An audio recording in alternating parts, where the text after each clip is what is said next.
Enregistrement. Oui, c'est bon. C'est good. Alors, je vais repartager.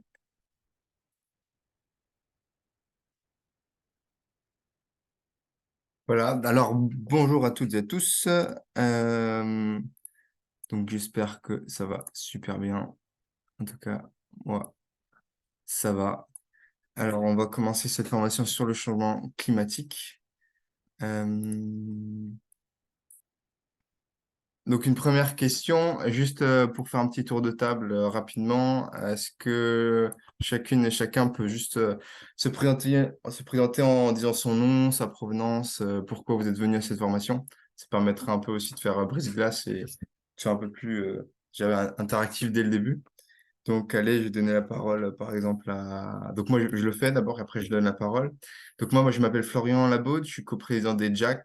Moi, je viens de Strasbourg. J'ai fini mes études d'ingénieur et je commence une thèse. Et moi, je suis venu à cette formation pour la donner. Voilà. Alors, je vais donner la parole à Margot, si tu Oui, veux bien faire pas de souci. Donc, pareil. donc moi c'est Margot, je viens de Paris et en ce moment je suis très loin de Paris dans la gare, dans la commune du Pin, c'est un petit village en service civique. Donc ça m'intéresse plus à titre d'animatrice potentiellement auprès d'un public d'enfants. Ok, Voilà. Et aussi à titre personnel parce qu'un rappel c'est toujours bien. Mais voilà, je ferai aussi attention à la façon dont tu animes et enfin les formulations, etc. ok. Super. Je vais être très regardé alors. Exactement. Tu peux donner la parole à quelqu'un si tu veux. Oui, bah Tara. Bonjour, bonjour. Est-ce que vous voulez que je mette la vidéo le temps que je me présente? Si tu veux, tu peux. Ok. Du coup, moi, je m'appelle Tara, je viens de Toulon et je suis venue à cette formation parce que j'avais pas pu dimanche dernier et que ça m'intéresse pour revoir aussi un peu les bases, tout ça, tout ça. Voilà. Et je donne la parole à Mathieu. Euh, oui, attendez, je mets juste la vidéo du coup. Yes. Vous me voyez ou pas en vidéo? Oui. Ok. Bon, ben, salut, moi c'est Mathieu du coup. Enfin, je suis à Paris pour mes études et du coup, je viens pour consolider mes connaissances sur le sujet parce que j'en ai quelques-unes, mais je pense pas assez. Voilà. Et tu peux donner la parole si tu veux. Du coup, la parole.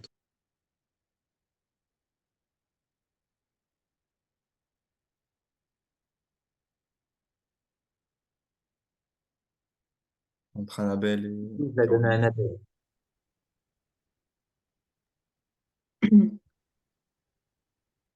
Oui, Oui. accent. Salut, moi je m'appelle Annabelle, je viens de Nantes, mais je suis pour les études à Toulouse et je fais une formation en écologie. Et pourquoi être venue à cette formation? Pour me former, tout simplement. Et je donne la parole à Caroline. Hello tout le monde. Du coup, moi, je suis Caroline, je suis à Bordeaux pour mes études. Euh, du coup, dans les JAC, je suis jeune déléguée pour le climat.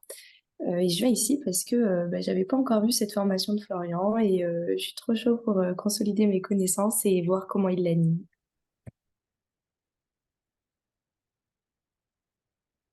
Donc, on va me tester sur ma faculté à animer une formation. Je vais regarder de partout.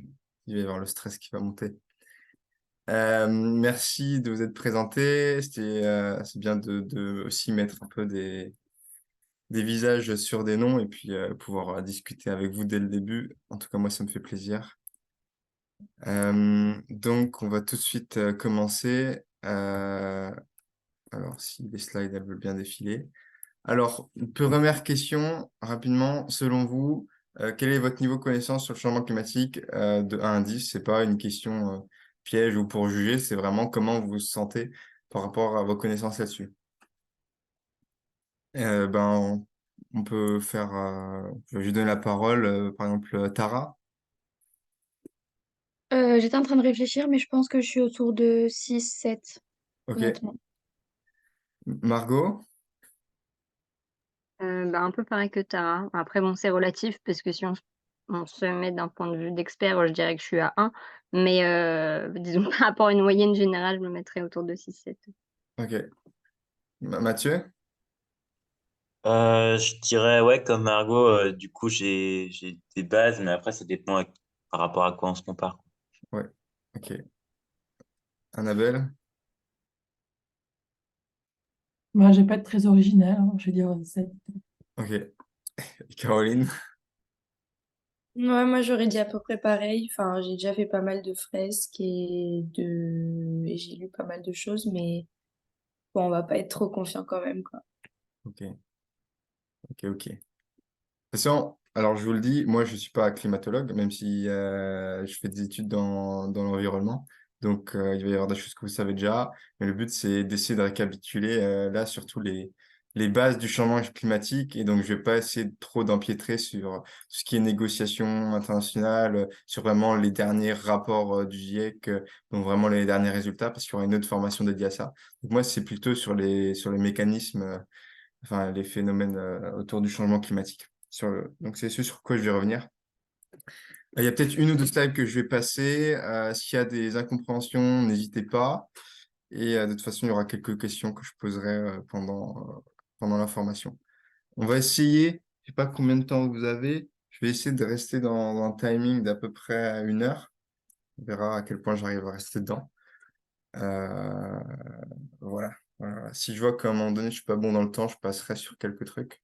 Mais de toute façon, vous aurez les sources, vous aurez les diapos, peut-être pas là dans la foulée, mais ça sera disponible. Et de toute façon, avec les jacks aussi. Je ne sais pas si toutes les personnes qui sont là sont des jacks, sont déjà sont membres de l'asso. Oui. Oui, c'est ça. Ok. Tu parlais pour toi ou pour tout le monde, Caroline? Tout le monde. Moi, je parlais pour moi. Je sais que j'ai vu Annabelle, Oui. elle colle. Après, les autres, je sais pas. Tara, Margot, Mathieu, vous êtes membres des jacks? Juste pour que Oui. Oui. Ok. Et Mathieu aussi? Mathieu, je sais pas, peut-être qu'il Oui, répond pardon, là. Ah non, j'ai oui. répondu sur le Oui, chat, mais pardon. oui, du Ouais. coup. Enfin, j'ai rempli tous les questionnaires, mais je ne suis pas encore allé sur Slack. Ok, ça marche. Super. Juste pour que je situe un petit peu, on aura l'occasion d'échanger.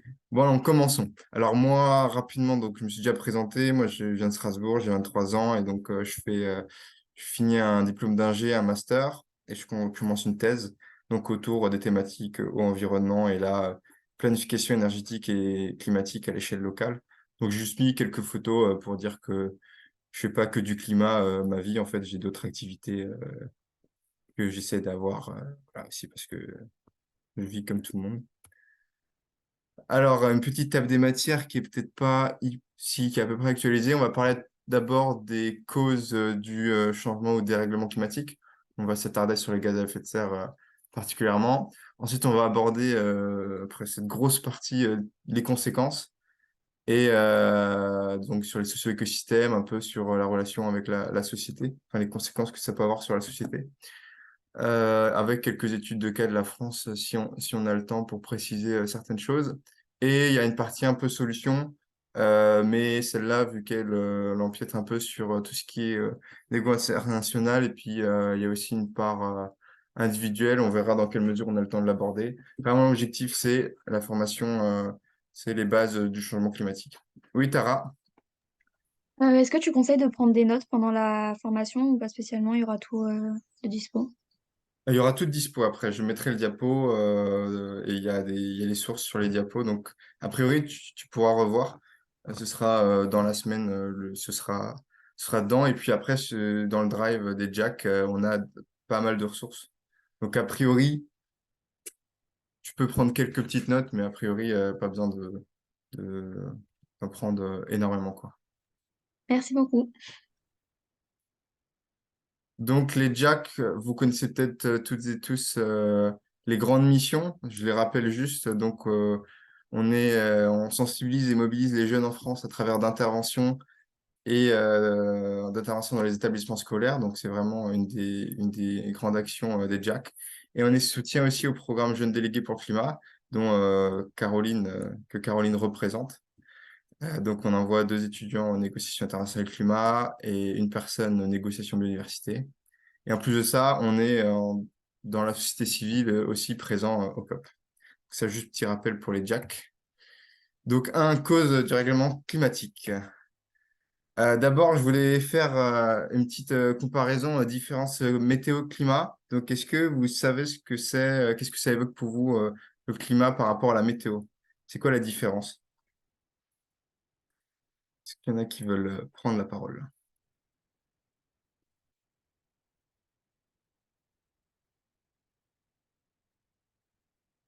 Ouais, alors, je sais pas qui a levé en premier. Tara, tu veux dire quelque chose? Caroline, elle avait levé la main Ok, pour moi. Caro.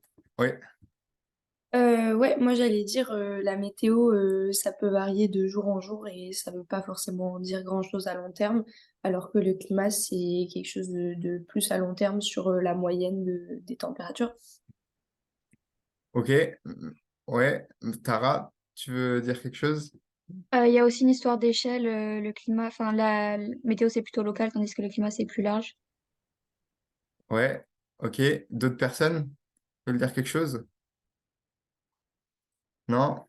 Ok, bah merci de vos réponses. Alors, j'ai pris quelque chose qui avait été fait par le CNRS et dont aussi qui avait demandé à Jean Josel, donc pour un peu une différence climat-météo. En fait, vous avez raison, donc il y a l'échelle et les échelles de temps et les échelles géographiques, enfin l'échelle à laquelle on se place. Donc, en gros, la météo, c'est l'étude des phénomènes atmosphériques pour prévoir le temps, et le climat, c'est l'étude plutôt de statistiques de variables atmosphériques sur une longue période de temps, donc 30 ans par convention. Donc, la météo, c'est souvent associé à des périodes de temps qui sont vraiment très courtes. Donc, on va prévoir sur la semaine, sur le jour. Et le climat, ça va plus être sur des décennies, avec des échelles de temps, des statistiques, des moyennes, vraiment cette notion de fréquence, quoi.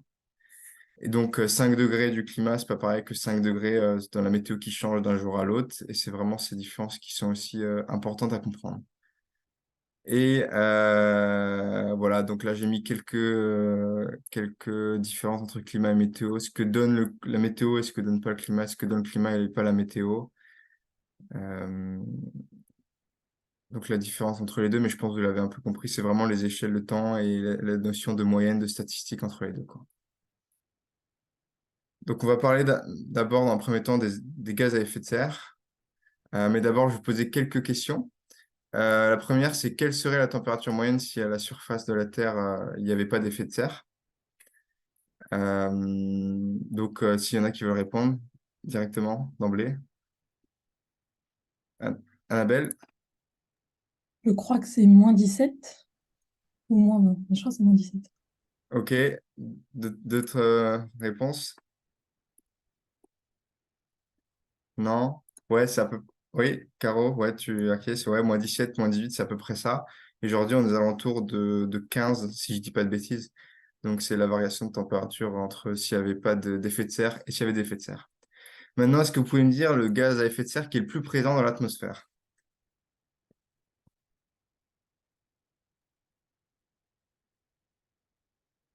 Caroline, La vapeur d'eau.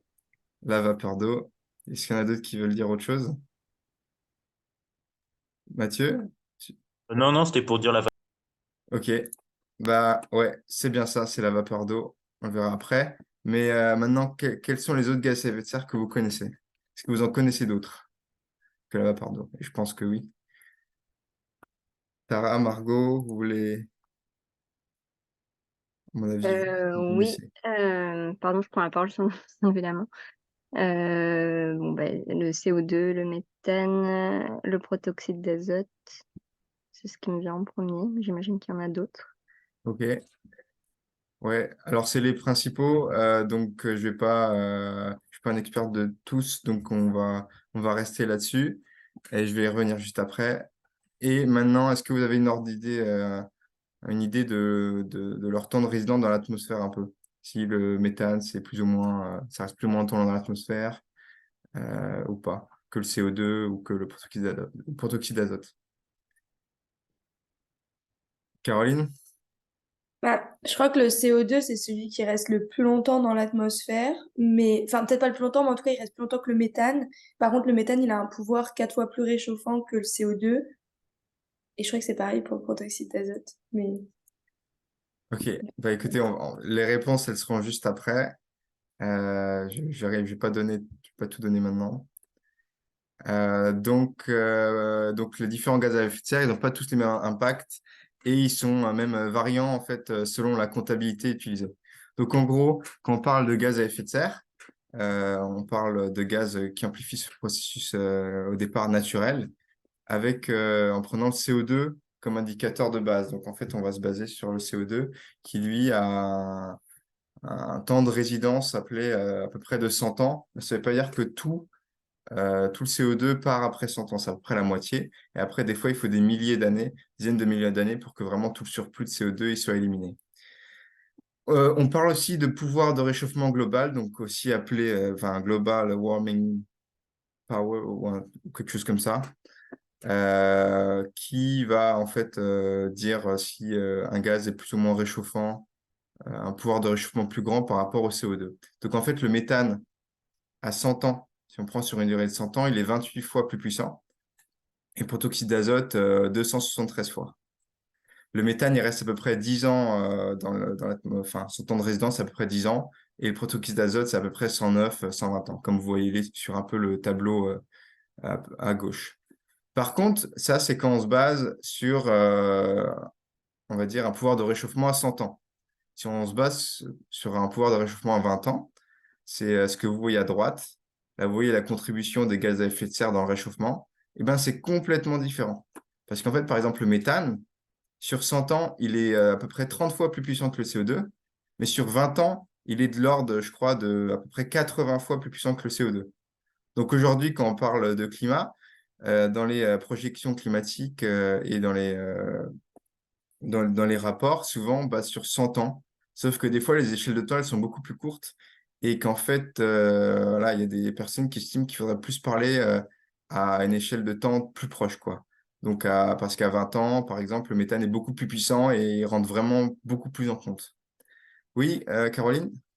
ouais, est-ce que du coup ça veut dire que quand tu vas enfin, proposer tes actions pour changer ça, tu as du coup l'échelle de temps à prendre en compte et typiquement bah, là si aujourd'hui on sait que dans les 20 prochaines années c'est le méthane qui va avoir le plus gros pouvoir de réchauffement, bah du coup il faut agir beaucoup plus sur l'agriculture, enfin sur l'élevage de bétail, etc. Parce qu'on sait que c'est le levier d'action le plus facile entre guillemets pour atténuer le réchauffement à 20 ans. Alors, moi, je dirais que oui et non, parce que enfin, à chaque fois, c'est beaucoup. Enfin, comme on le sait toutes et tous, des fois, il faut agir sur plusieurs leviers en même temps. Le méthane, l'avantage, c'est qu'il part vite, mais l'inconvénient, c'est qu'il a un pouvoir de réchauffement plus fort. Alors que le CO2, par contre, si on ne fait rien tout de suite, lui, par contre, il va rester plus longtemps dans l'atmosphère. Donc, c'est un peu une balance sur où est-ce qu'il faut agir en premier. L'important pour moi, c'est de prendre en compte il y a enfin, qu'il y a des choses à court terme et à long terme sur lesquelles il faut agir et que vraiment, il ne faut pas oublier, ben, là, en l'occurrence, le méthane et un peu le protoxyde d'azote parce que à court terme, c'est vraiment très, très important, quoi. Donc, je hiérarchierai pas, mais je dirais qu'il faut vraiment les prendre en compte, quoi. Euh, J'aurais une question ouais, concernant les équivalents CO2. Du coup, ils sont basés par rapport à quelle période en fait? sou- souvent, c'est basé sur 100 ans. Là, par exemple, à droite, c'est justement en équivalent CO2, mais à 100 ans. Et justement, des fois, ils le font à 20 ans pour un peu montrer les différences. Souvent, c'est basé à 100 ans. C'est pour ça que moi, je bosse avec un encadrant qui, en fait, remet en cause le fait qu'on se base à 100 ans sur pas mal de choses, parce qu'on néglige, en fait, les effets du méthane à court terme, parce qu'après, il part plus rapidement. Mais souvent, c'est fait à 100 ans. Euh, voilà. Après, on parle souvent d'échelle à 2100, donc euh, c'est, c'est, ça se fait comme ça peut être discuté. Mais c'est juste bien de l'avoir en tête. Donc là, je vous ai mis voilà, à peu près 20-30 kilos équivalent CO2 à 100 ans pour le méthane et 84 à 20 ans, donc vraiment presque 3 fois plus grand. Donc c'est vraiment pas négligeable. Donc l'effet de serre, au départ, on l'a dit, c'est un phénomène naturel, mais en fait, il est amplifié par l'homme par ces émissions de gaz à effet de serre que vous m'avez citées juste avant, donc avec la vapeur d'eau, le CO2, le méthane, le protoxyde d'azote et d'autres qu'on va pas citer et qui sont un peu complexes dans leur nom. Donc, est-ce que l'effet de serre, est-ce que vous êtes à peu près OK avec le phénomène ou il y en a qui veulent qu'on récapitule, juste pour que je sache? S'il y a des besoins, n'hésitez pas, on est là pour ça. Je peux rapidement redire le phénomène, réexpliquer. Non? Personne? En gros, vous avez je fais quand même 20 secondes, vous avez le rayonnement solaire avec de l'énergie sous forme UV, rayon UV. Quand ils touchent la Terre, ils repartent sous forme infrarouge avec une longueur d'onde différente. Et en fait, l'effet de serre va piéger ces rayons infrarouges, ce qui va faire chauffer de plus en plus l'atmosphère. Et c'est un peu comme quand vous êtes dans une couverture. Imaginez-vous que vous empilez des couvertures les unes au-dessus des autres, vous allez garder la chaleur emprisonnée à l'intérieur de l'atmosphère. Ben, c'est à peu près pareil. C'est comme les serres pour chauffer pour l'agriculture, c'est le même principe, quoi. Et souvent, la concentration elle est notée en partie par million, particules par million. Si jamais voilà, vous voyez ppm, vous saurez que ça correspond à une concentration. Des fois, on parle aussi de gigatonnes, de kilotonnes, d'équivalent CO2 ou juste de CO2. Donc, aujourd'hui, le problème, il y a donc, des CO2, il y en a beaucoup. Oui, mais en fait, il y en a toujours eu plus ou moins dans l'atmosphère au cours des millions et milliards, enfin, sur des millions et des milliards d'années qui nous ont précédés. Mais le problème aujourd'hui, c'est qu'il y a vraiment des valeurs qui sont vraiment beaucoup plus grandes qu'avant, et c'est vraiment ce qui cause un dérèglement, enfin, presque appelé dérive climatique à l'heure actuelle. Donc là, c'est sur les 400 derniers milliers d'années, mais en fait, sur au moins 1 million d'années, on n'a jamais eu une concentration de CO2 aussi grande.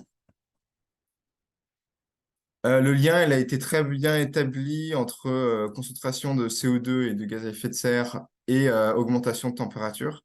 Donc ça, c'est vraiment dans les rapports du GIEC, c'est noir sur blanc, c'est l'homme et ses émissions qui sont responsables de l'augmentation de température. Donc ça, c'est vraiment quelque chose qui est acté dans la communauté scientifique. Le problème, alors d'où viennent ces gaz à effet de serre? Ben, souvent des énergies fossiles, comme vous devez toutes et tous le savoir, donc à savoir le charbon, le pétrole et le gaz. Et en fait, sur ce graphique, vous voyez juste l'utilisation et la consommation modèle des énergies fossiles, donc qui diminue pas trop. Pour le charbon, on commence à stagner, mais vraiment pour le pétrole et le gaz, c'est encore bien en augmentation, quoi. Et le charbon, ça stagne que depuis peu. Aujourd'hui, nos émissions, elles proviennent majoritairement d'utilisation de l'énergie.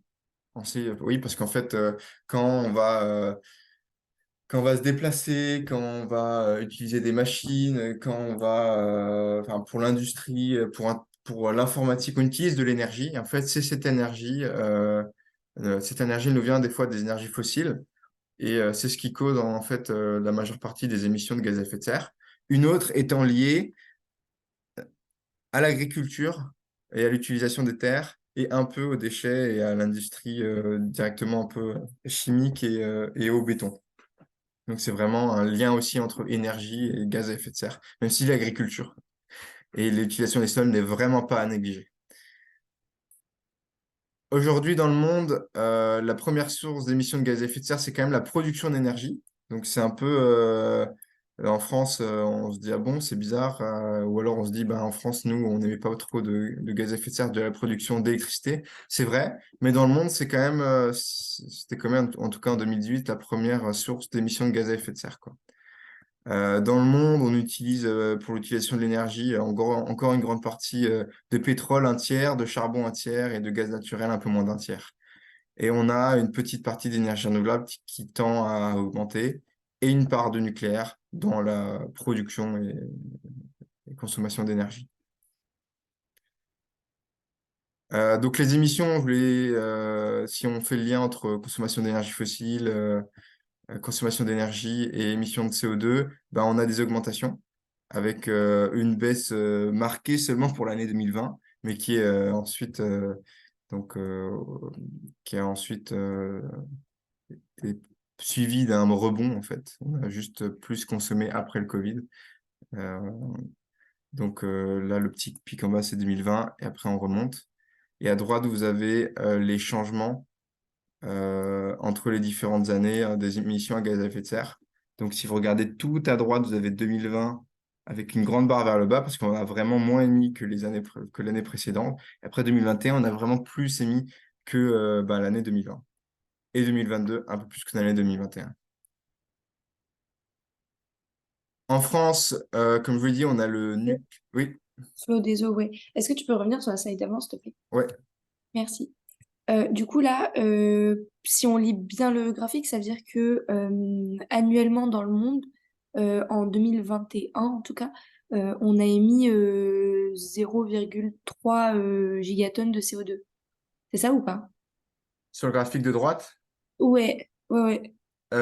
ouais, 0,3 de plus que l'année 2021. C'est par Ah oui, rapport à pardon, l'année c'est par rapport précédente. C'est pour ça à- qu'en 2020, on a émis moins que l'année précédente. En 2021, on a émis on est revenu pratiquement aux émissions de 2019. En gros, tu vas dans un sens, après tu vas dans l'autre avec presque Mm. 2 gigatonnes. Et après, en 2022, on a un peu plus émis que 2021. En fait, c'est Ouais, les pardon. changements par rapport à l'année précédente, à droite. Et à gauche, c'est vraiment les émissions par année. Euh, j'ai Voilà. une question Oui, concernant le changement. Du coup, dès qu'il y a un pic négatif, généralement, enfin même on le voit sur la courbe, d'un coup, il y a une augmentation l'année d'après. Est-ce qu'il y a des explications qui ont été données? tu parles sur la figure de droite ou de Ouais, gauche? sur la figure de droite. Parce que du coup, les autres années aussi, on voit qu'à chaque fois qu'il y a un pic négatif, il y a direct un pic positif après, enfin juste avant aussi. Ouais, ben en fait, là, la figure de droite, elle a été construite vraiment, je crois, année par année. Donc, ils regardent l'année, en gros, je vais dire comme ça un peu en matheux, n+1 par rapport à l'année n. Et alors, moi, le seul pic que je sais à peu près expliquer, c'est celui de 2020 pendant la période Covid, où globalement, on a émis 5% de moins de gaz à effet de serre dans le monde. Donc, c'est le grand pic négatif. Après, les autres, je ne saurais pas comme ça te les expliquer. Il y a certainement des explications diverses de consommation, peut-être avec les pics pétroliers, mais après, je ne saurais pas tous te les expliquer. C'est plus pour comparer entre les années, quoi. Oui, enfin, je sais pas si ça répond un peu. Enfin, j'ai pas trop de réponse à la question. Il doit y avoir des explications, mais là, je pourrais pas te les faire à part 2020, quoi. Ok, merci en tout cas. Caroline, ouais.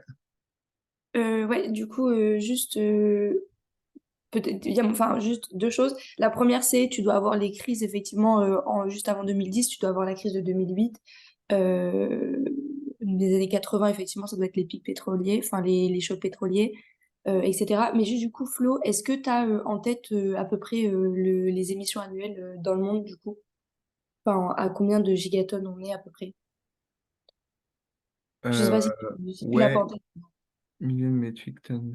Je crois qu'on est aux alentours de 40 gigatonnes annuelles. 40 gigatonnes annuelles. Ok, merci. Je- Ouais, je crois qu'on est aux alentours de 40 gigatonnes annuelles de CO2. Faudrait que je vérifie, mais à peu près, normalement, c'est à peu près ça.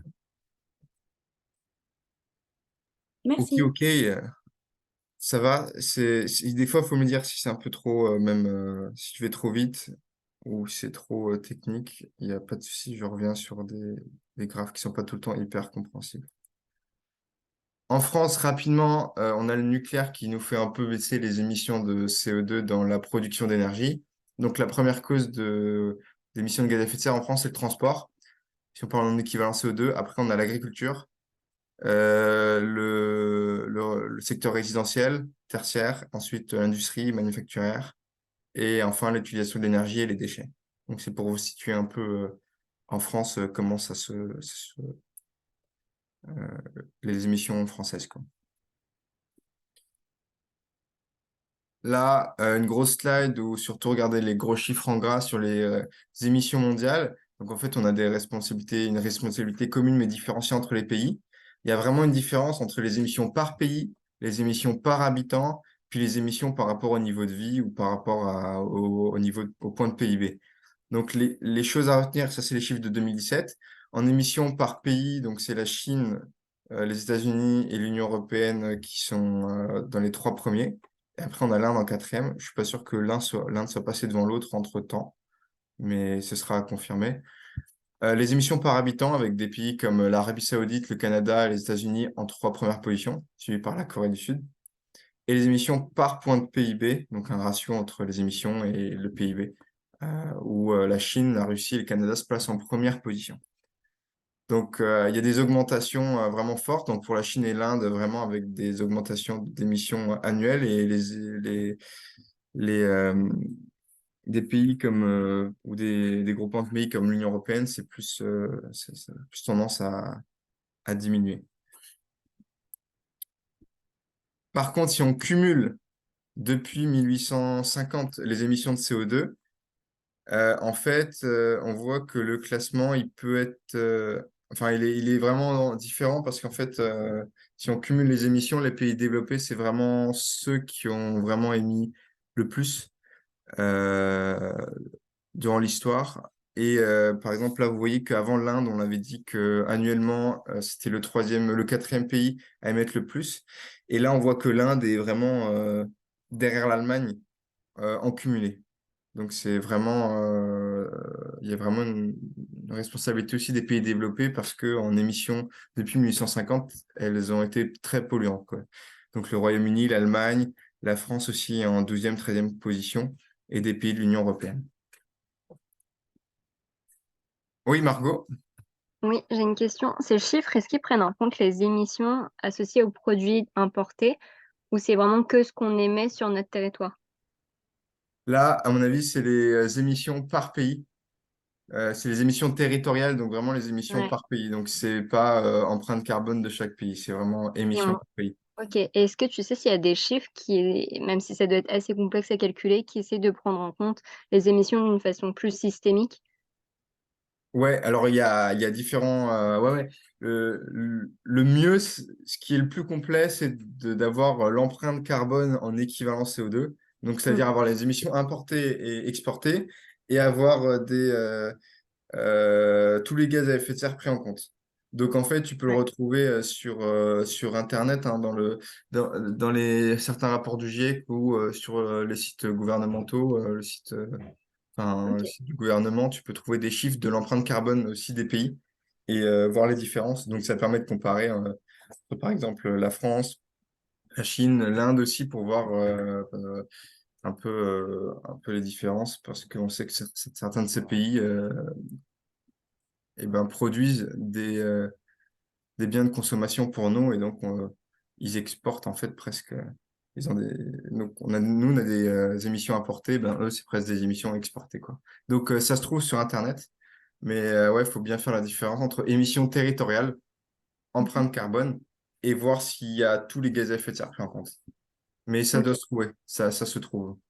super. Merci. Oui, Tara? J'avais une question. Est-ce que tu sais si là, les chiffres qui sont donnés dans le graphique, c'est proportionnel au nombre d'habitants par le pays ou pas forcément? Non, là, c'est juste les émissions des pays. Enfin, ça prend pas en compte d'autres paramètres. C'est pas Ok, par habitant, là.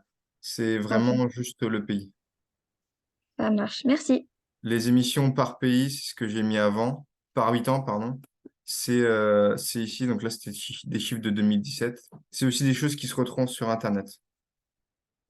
Et donc, c'est important de voir que, en fonction de quelles émissions on regarde, juste annuelles, cumulées sur le temps, par habitant, empreinte carbone, et ben, en fait, il y a des résultats qui sont différents, même si certains pays sortent du lot, genre les États-Unis, annuellement et en cumulé, ben, ils émettent beaucoup, beaucoup. Euh, il y a aussi d'autres pays. Voilà. Est-ce que ça va pour tout le monde? Super. Donc ça, c'est pour les gaz à effet de serre, donc un peu les causes. Maintenant, on va un peu parler des conséquences du dérèglement climatique. Alors, avec une première partie intitulée les socio-écosystèmes. Alors, ça, c'est une salle que j'ai oublié d'enlever. Maintenant, je vais poser une question. Alors, d'abord, je vais vous montrer ces deux cartes. À gauche, vous avez l'Europe il y a 20 000 ans. Donc, l'Europe, il y a 20 000 ans, l'océan avait baissé était plus bas de 120 mètres. Il y avait un gros glaçon de 3 km d'épaisseur qui était entre ce qu'on appelle le Royaume-Uni puis les pays scandinaves. Le temps était vraiment différent. Et à droite, vous avez l'Europe actuelle, donc comme vous la connaissez. Et la question que je vais vous poser, c'est entre les deux, combien d'augmentation de température il y a de différents?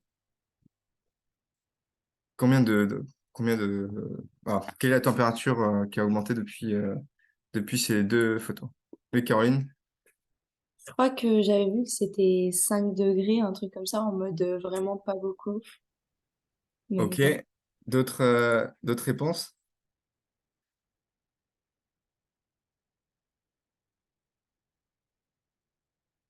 Non? Bon, c'était un peu un piège, mais oui, c'est bien 5 degrés entre les deux représentations de l'Europe. Donc, c'est pour ça que entre 5 degrés, entre 10 000 ans, enfin, il y a 20 000 ans à maintenant, mais ça s'est fait en 10 000 ans, il y a eu 5 degrés d'augmentation de température. Donc, maintenant, on peut se demander si on a des augmentations de l'ordre de 5 degrés en 100 ans, qu'est-ce que ça pourrait engendrer, quoi. Donc, ça, c'est vraiment la question. Donc, plusieurs conséquences. D'abord, vous avez des événements extrêmes de plus en plus fréquents et de plus en plus intenses. Donc, que ce soit des événements météorologiques extrêmes, pluie, inondations, sécheresse, des cyclones plus puissants, des vents plus violents. Enfin, il y a un certain nombre de phénomènes météorologiques qui vont devenir plus intenses et plus fréquents. Et donc, en fait, c'est là où la notion de normal, elle va plus trop avoir de sens dans les prochaines années, dans les prochaines décennies, en fait, parce que la normale n'existera plus trop. Parce que là, on se base sur des normales parce qu'on était à un endroit, à un moment un peu stable. Sauf que maintenant, ça devient un peu instable, cette histoire. Donc, des événements extrêmes de plus en plus fréquents. Maintenant, si on reste sur ces histoires de 5 degrés, c'est beaucoup ou pas, là, vous avez une représentation du monde avec le nombre de jours mortels par an. Donc, le nombre de jours mortels, j'explique. Quand il fait trop chaud, vous allez suer pour éliminer cette chaleur. Sauf que dans certaines régions du monde, s'il fait trop humide et qu'en même temps la température à l'extérieur est trop haute, donc est supérieure à peu près à la température de votre corps, donc plus de 37, 38 degrés, eh ben, vous pouvez plus suer parce qu'il fait trop humide, l'air est trop saturé en humidité. Et donc, en fait, vous montez en température. Sauf que je ne sais pas si vous avez déjà eu un ou une de vos collègues qui vous a dit, ah, je suis désolé, je peux venir en cours ou au travail parce que j'ai 43 de fièvre. En fait, à 43 de fièvre, à 42 de fièvre, on est mort. Donc, en fait, ça, c'était une modélisation de plus 5 degrés. Donc, des zones un peu équatoriales pour lesquelles il va y avoir un nombre de jours mortels à l'extérieur de plus en plus grand.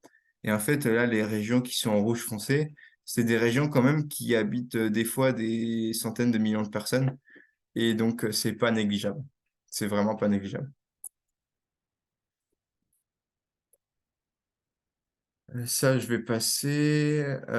Si, voilà, on a parlé de 5 degrés, mais maintenant, même si on parle entre 1,5 et 2 degrés, parce que ça doit peut-être vous parler ou ça vous parlera quand on parlait de négociations internationales et de projections climatiques. Est-ce que c'est beaucoup la différence? Alors oui, il y a eu des rapports, un rapport du GIEC qui a fait état des différences entre 1,5 et 2 degrés d'augmentation. En fait, en termes statistiques, il va y avoir les phénomènes vont encore de plus s'accentuer. Donc, par exemple, le nombre, si vous regardez à droite, si on descend à la deuxième ligne, donc le nombre d'étés sans glace en Arctique, 1 sur 100 à 1,5 degré de réchauffement et 1 sur 10 à 2 degrés. Euh, Destruction des coraux, pareil, 70 à 90% à 1,5 degré. Destruction totale à 2 degrés. Donc il y a vraiment des différences entre des variations même de dixièmes de degré. Et c'est pour ça que Valérie Masson-Delmotte, qui est autrice du GIEC et d'autres climatologues disent que chaque dixième de degré compte, chaque tonne de CO2 émise est importante à considérer, quoi. Donc on va avoir, et on a déjà une fonte d'épaule. Donc là, vous voyez la photo, les photos entre les différents images satellites, la fonte d'épaule, donc 40% de moins depuis 1980. Donc ça doit être l'Arctique. Mais pas que, en fait, la fonte d'épaule, la fonte des glaces de montagne, de mer, la banquise arctique, donc on en a un peu parlé, la couverture neigeuse, les calottes glaciaires et aussi le pergisol qui est en fait le sol gelé en permanence. Ça, les effets sur la fonte des glaces et l'océan, ça a été fait dans un rapport qui s'appelle Océan et cryosphère, fait par le GIEC en 2019. C'est un rapport spécial où il y a plein d'informations qui sont mentionnées. Et donc là, juste pour rappel, l'océan, il absorbe quand même plus de 90% de la chaleur, ce qui n'est pas négligeable en fait. Donc il est vraiment important de pousser que l'océan, c'est, c'est, c'est précieux pour plein de raisons. Il absorbe 30% des gaz à effet de serre et jusqu'à aujourd'hui, il a augmenté d'à peu près 15-16 cm dû à plein de phénomènes. La fonte des glaciers, mais aussi la dilatation thermique qui est à prendre en compte.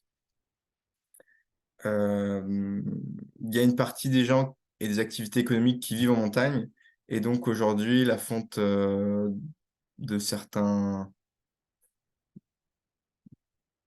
glaciers, de certaines montagnes, enfin de la neige sur certaines montagnes, ça va poser aussi des soucis socio-économiques importants.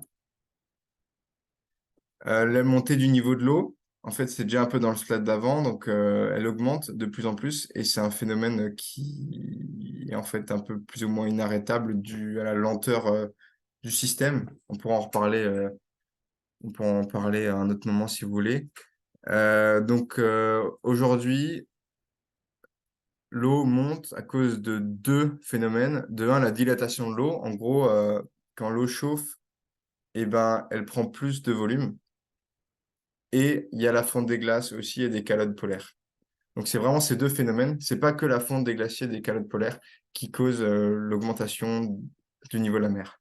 Et attention parce que les icebergs, par exemple, elles n'augmentent pas. Alors désolé, il y a plein de fautes d'orthographe euh, sur les slides. Donc les icebergs n'augmentent pas le niveau de l'eau. C'est comme quand vous mettez un glaçon dans un verre, en fait, quand ils fond, le glaçon, il y a pas, le verre n'est pas plus rempli que quand le glaçon n'était pas fondu, quoi. Donc ça, c'est vraiment important de savoir aussi. Donc la montée des niveaux des eaux, il y a des simulations qui avaient été faites entre 1 mètre, 2 mètres sur certains territoires. Donc là, c'était New York, entre 1 mètre et 2 mètres, la différence. Donc des zones assez impactées. Là, c'était en Europe. Donc vraiment une partie des régions côtières qui est vraiment en fait submergée. Et aussi des zones près du Bangladesh euh, et aussi parfois très peuplées, avec aussi des submersions importantes dues à l'augmentation du niveau de la mer. Les coraux, on a déjà un peu parlé avant, mais je veux revenir dessus en rappelant que les coraux aujourd'hui, ça habite à peu près 25% de la vie marine et que, comme je l'ai dit avant, 1,5 degré, le GIEC estime qu'on va perdre entre 70 et 90% des coraux avec un degré de confiance élevé. Et à 2 degrés, on perd plus de 99% des coraux. Donc, en fait, quand on regarde les rapports du GIEC, mais pas que, on voit que sur tous les impacts et les différences d'impact entre les augmentations de température, les coraux, c'est un des écosystèmes qui va disparaître le plus rapidement en dessous de 2 degrés. Et donc aujourd'hui, avec les trajectoires actuelles, petit spoil, on se dirige vers plus que 2 degrés. Et ben en fait, les coraux, ils vont pratiquement tous mourir. Ils n'ont pas la capacité de survivre à plus de 2 degrés dû à l'augmentation de certains phénomènes surtout en fait la température de l'eau. Pour faire simple, quand l'eau est chaude et trop fréquemment ou trop fort, de manière trop forte, ben les coraux, ils ont besoin d'un temps pour se régénérer. Et en fait, ils n'ont pas ce temps s'il y a trop de phénomènes et trop fort. Et du coup, moi, je suis plongeur. Bon, moi, je fais de la plongée bouteille quand je peux. Et du coup, moi, ça m'affecte particulièrement aussi parce que les coraux que j'ai eu la chance d'observer, ben, je me dis, pratiquement tous les cas, ben, ils seront plus là. Donc voilà, petite touche personnelle. Ensuite, on va avoir des conséquences aussi sur l'agriculture parce qu'avant, je vous ai parlé des phénomènes plus intenses, fréquents, plus intenses et plus fréquents, avec des sécheresses, des événements pluvieux. euh, et donc ça a des conséquences sur l'agriculture avec des baisses de rendement qui sont projetées. On en voit déjà en France quand on a des problèmes d'eau. On peut avoir des fois, là, en ce moment, dans le Bordelais, j'avais entendu à la radio que voilà, ils savaient pas comment ils allaient des fois survivre dans les prochaines années ou dans les prochaines décennies. Euh, donc pour le vin, en Alsace, il y a des baisses de rendement des fois sur le chou à cause de la sécheresse de l'ordre de 20-25%. On se demande si la choucroute alsacienne va venir encore d'Alsace. Voilà, grosse question pour un Alsacien. On a aussi d'autres phénomènes qui sont de l'ordre plutôt sanitaire. Donc la prolifération du moustique tigre, vous en avez peut-être entendu parler. Donc en France, mais partout ailleurs dans le monde, les moustiques tigres se déplacent dû à la chaleur. Et donc là, c'est deux représentations en fait c'est un peu des classements en fonction des départements entre 2018 et 2022, avec une invasion beaucoup plus marquée. Euh, et donc ces moustiques tigres en fait transportent des maladies et des virus assez importants dont on reviendra peut-être un peu tout à l'heure. Là, je vais revenir un tout petit peu sur le lien climat et biodiversité, sans trop détailler. Je vous laisserai chercher si vous avez envie d'approfondir. Aujourd'hui, la biodiversité elle est impactée pour plusieurs raisons, dont le changement climatique n'est pas la première des causes. Enfin, n'est pas la première des causes du déclin de la biodiversité. Mais c'est pas pour autant qu'il n'y a pas d'impact entre les deux. Aujourd'hui, il y a à peu près un huitième des espèces qui sont vraiment menacées au cours des prochaines décennies à cause des différentes causes. Donc, la première, c'est le changement d'usage des terres et des mers, l'exploitation des organismes ensuite, le changement climatique, la pollution et les espèces exotiques et envahissantes. Et le climat a un impact, pas des plus gros aujourd'hui, mais vraiment à considérer. Donc, des fois, avec les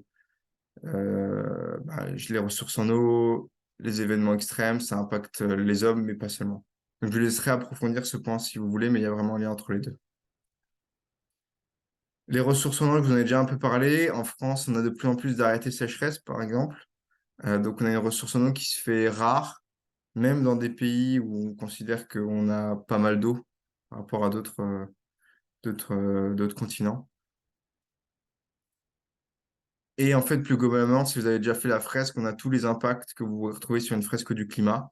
Donc là, c'est un gros graphique avec plein de choses dessus, mais vous pouvez vraiment voir de nombreux impacts dus au dérèglement climatique et surtout le lien entre les conséquences. C'est vraiment ça qui est important. Là, vous partez des effets de serre en haut à gauche, et en fait, vous voyez que vous allez avoir des augmentations de température avec des différents impacts, maladies, banquises, saisons. Et en fait, si vous remontez tout ça, il y a une partie des causes qu'on a évoquées, il y en a certaines autres dont on n'a pas parlé.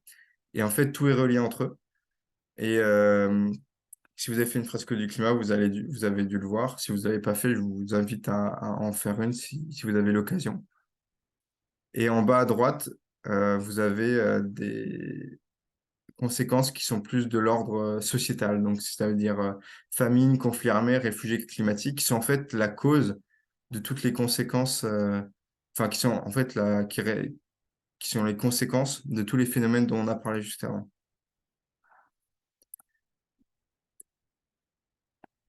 On parle aussi de points basculement ou de tipping points. Je ne sais pas si vous en avez déjà entendu parler.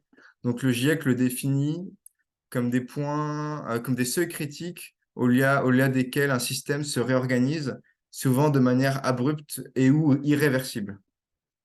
Et donc, un élément de basculement, c'est une composante du système terrestre susceptible de basculer.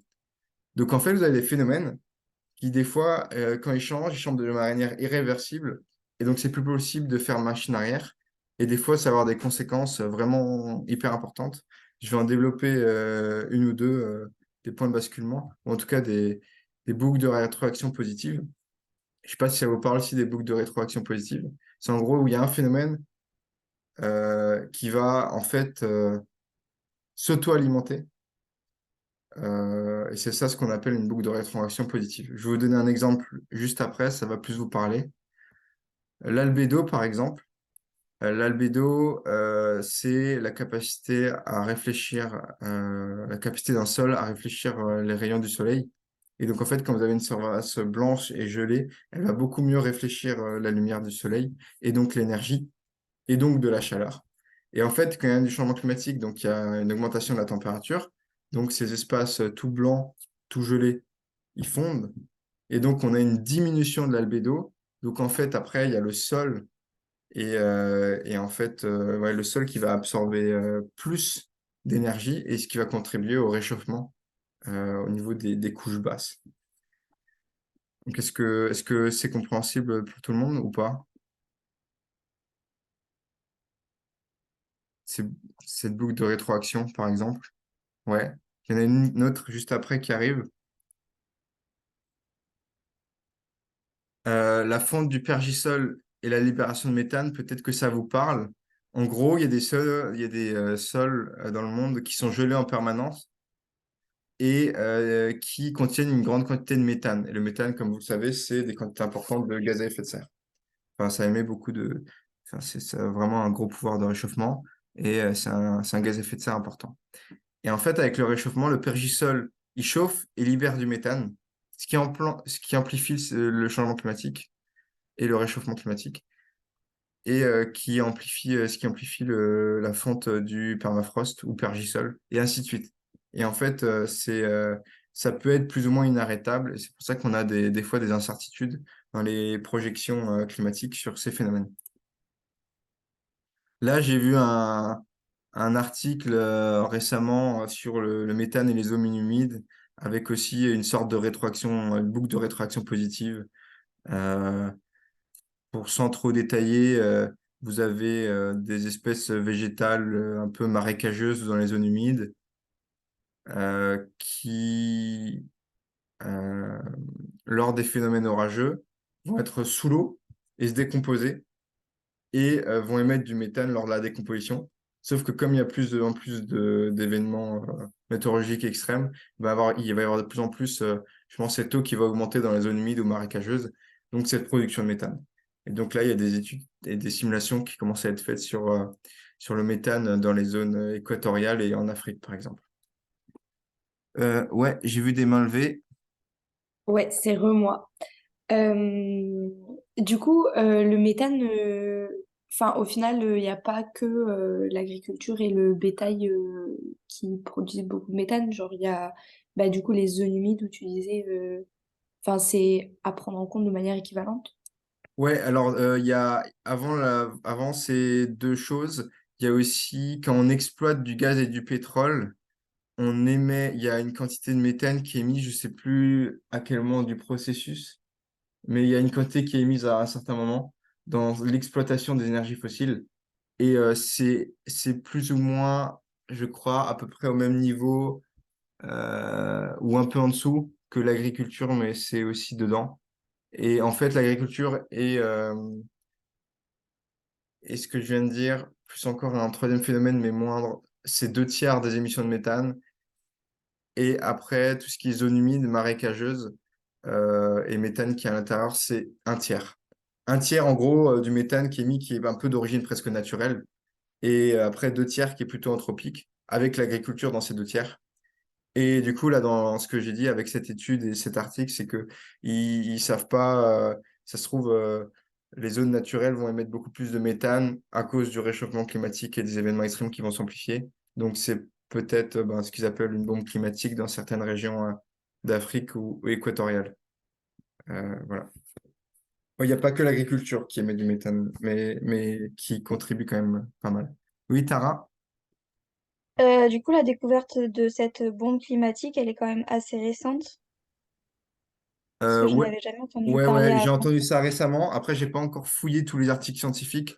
Ils sont pas tous encore accordés. C'est pas comme la fonte du permafrost ou d'autres phénomènes que j'ai évoqués juste avant. C'est juste que j'ai vu cette info passer et je me suis dit c'est important de soulever qu'il y a des études qui montrent ben, qu'on est plus ou moins certain que ça va être encore plus incontrôlable. C'est un peu ça l'idée, c'est de se dire qu'on contrôle pas tout avec ces tipping points, ces boucles de rétroaction positives. D'accord. Et j'avais une deuxième question un peu par rapport à ça. Est-ce que tu t'as vu s'il y avait des solutions, entre guillemets, ou si c'est vraiment un phénomène qui est totalement incontrôlable? Ce phénomène, non, je pourrais pas dire avec certitude que c'est incontrôlable. Ce qui est sûr, c'est que s'il s'amplifie à cause du changement climatique, là, par exemple, limiter l'augmentation en fréquence et en intensité des événements extrêmes, ça paraît être le mieux pour limiter ça.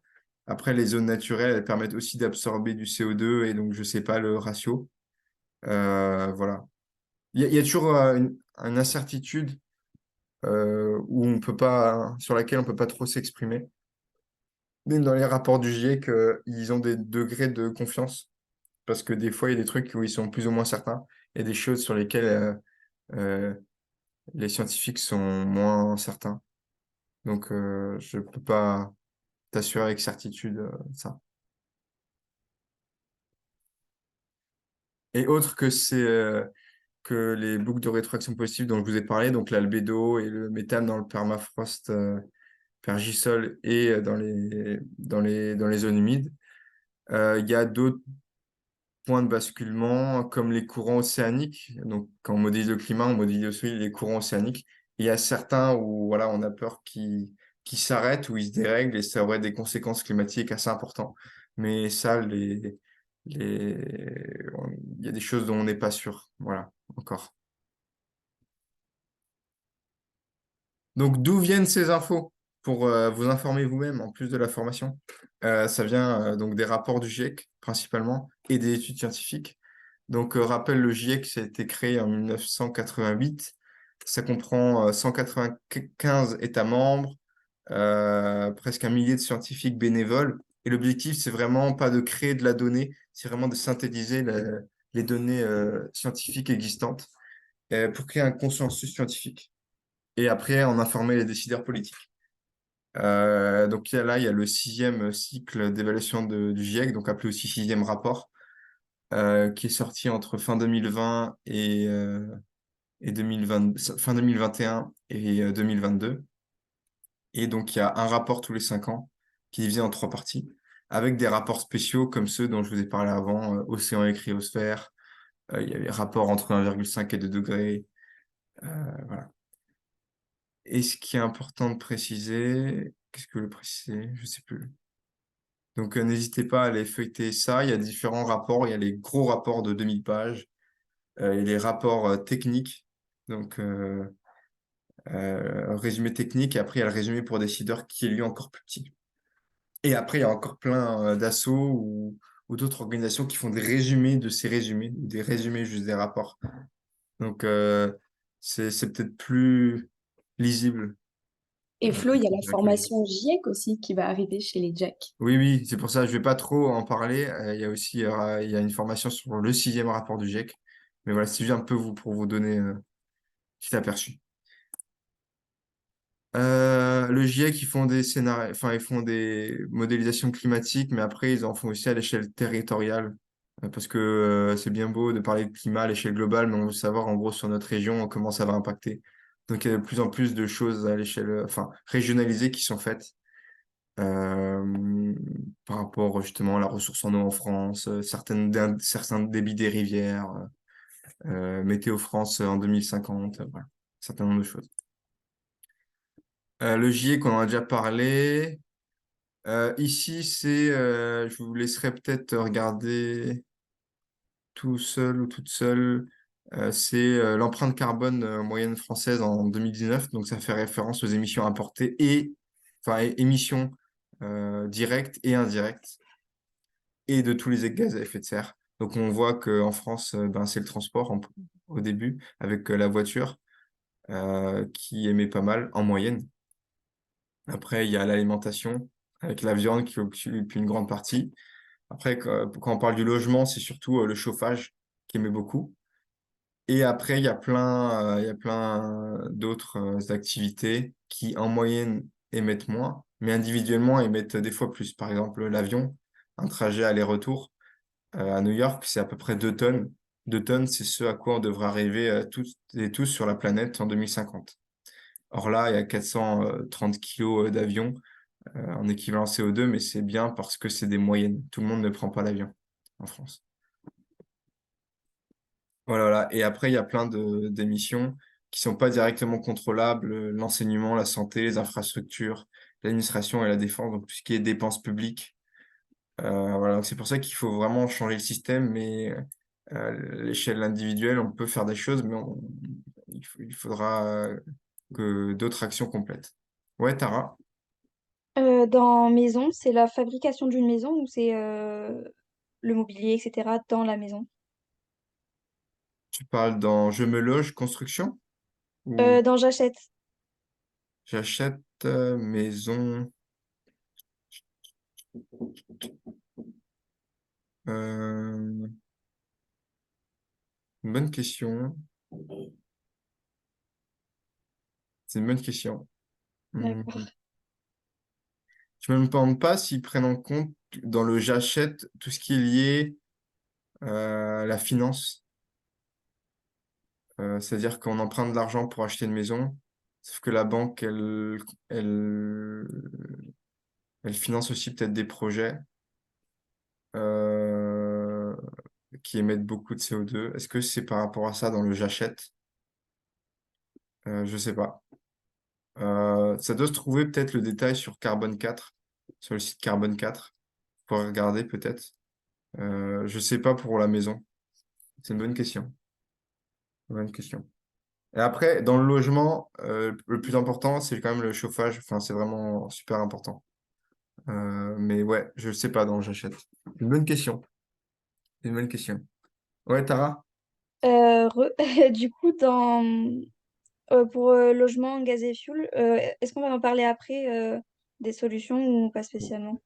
On peut en parler un peu. Après, c'est vrai que là, j'ai déjà un peu pas mal dépassé pour essayer de vous Ouais. expliquer les bases. Donc, je vais passer rapidement, peut-être sur le dernier slide, même si on n'approfondit pas trop. Et après, peut-être on peut faire plutôt un échange entre nous, vu que je vous ai pas trop laissé pas la parole pendant, mais plus au début, pour qu'on puisse échanger dessus. On va peut-être faire comme ça, si ça vous va. Ok. Qu'est-ce que j'avais comme slide autre? J'ai juste branché mon ordi parce qu'il n'y a plus de batterie. Juste une seconde.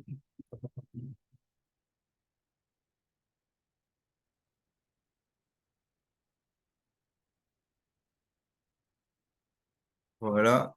Alors, qu'est-ce que j'avais d'autre à vous présenter? Donc, on en a parlé, en gros, tous les phénomènes qui sont causés par le changement climatique, ensemble et de façon systémique, ça peut amener à des conflits des fois géopolitiques, pour plein de raisons. En fait, il y a les ressources, il y a les migrations climatiques, il y a les ressources en eau, par exemple. Enfin, il y a vraiment beaucoup de choses. Donc, voilà, on peut des fois parler de guerre du climat entre tous les conflits qui sont possibles. Migration environnementale, climatique. Nourrir les humains, on a un peu parlé d'alimentation en parlant un peu de sécheresse et de ressources en eau, mais vraiment le lien climat-alimentation il va être de plus en plus préoccupant, même dans des pays développés comme la France. Parce que après, si on... il y a vraiment cette question de se nourrir et puis la question d'adaptation et de maladaptation du système agricole. Vraiment, c'est vraiment quelque chose d'important. En sachant que quand même, l'agriculture émet une grande partie des émissions de gaz à effet de serre. Et je vous rappelle qu'au début, les émissions de méthane sont principalement comptées à 100 ans.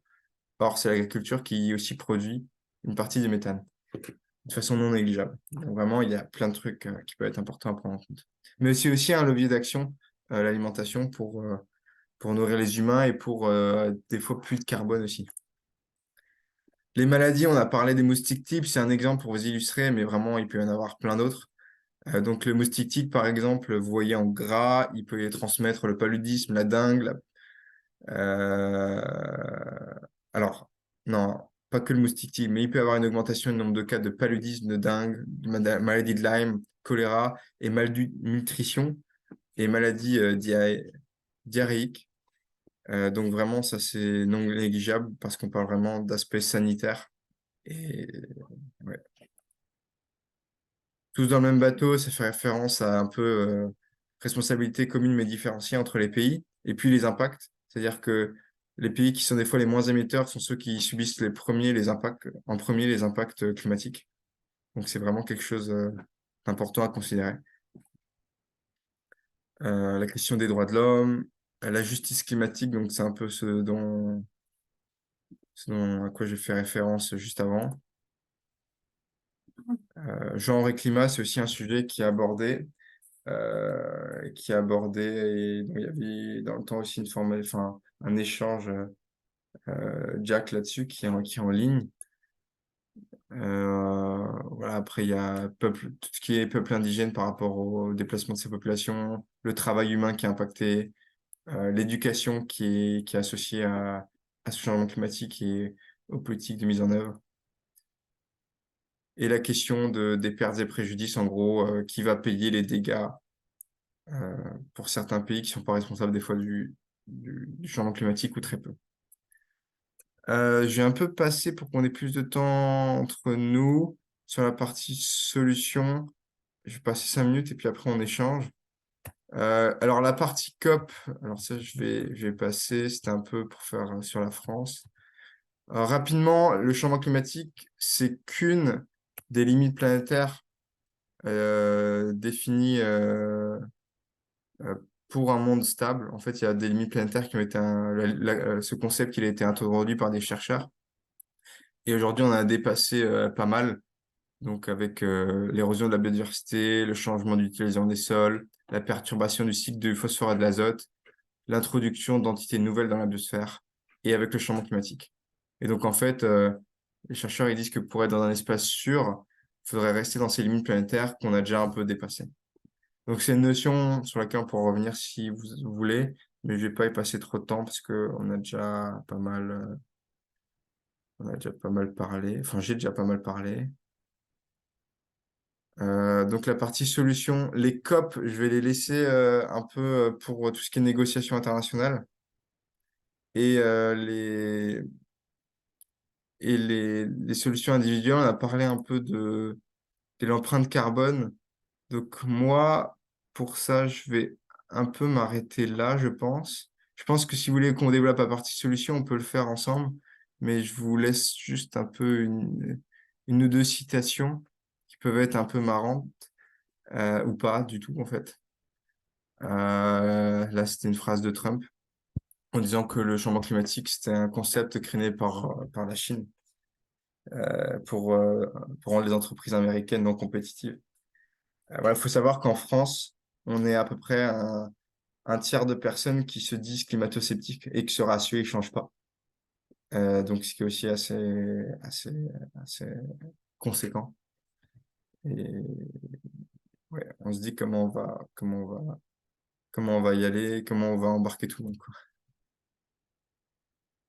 Et une autre citation, mais je vais la passer aussi. Euh, alors, pour tout ce qui est des bases du changement climatique, moi, je vais m'arrêter là pour passer plutôt à une partie échange. J'espère que ça vous a appris des choses. Désolé, j'ai un peu baragouiné de temps en temps.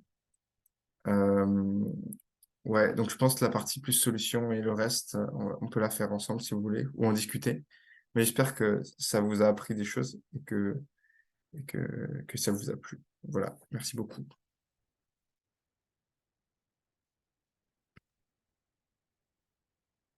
C'était trop cool, Flo. Merci beaucoup.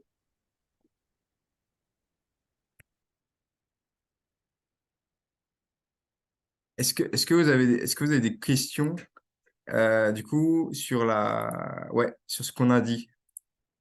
Ouais, Mathieu?